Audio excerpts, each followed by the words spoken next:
Here's how the PUBG Mobile National Championship South Asia wildcard is going to play out. Your path to $30,000 and a slot at PMPL next year. Register your team for the tournament by the 23rd of November. All registered teams get into a matchmaking in-game qualifier, which starts on the 25th and finishes on the 30th of November. Make sure you play your matches during this period and top the ranking. Now, great care has been taken to make sure you get every opportunity to proceed through this tournament.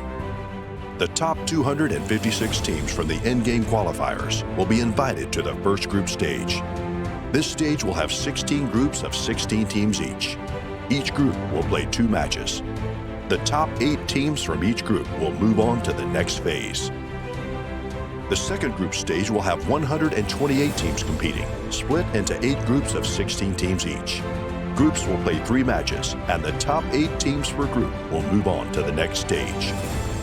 The third group stage will have 64 teams competing, split into 4 groups of 16 teams each.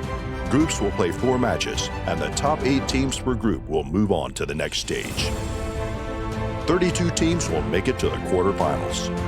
Teams will be placed into Group A, B, C, and D. All 4 groups will play against each other in a round-robin format. A total of 15 matches per group will be played. The top 10 teams from the overall point standings will proceed to the semifinals. The semifinals will consist of the 10 teams from the quarterfinals, 3 teams from PMCO Spring, and 3 teams from PMCO Fall, totaling 16 teams.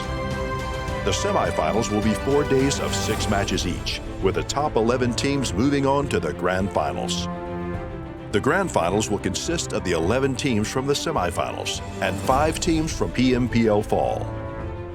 The grand finals will be 4 days of 6 matches each.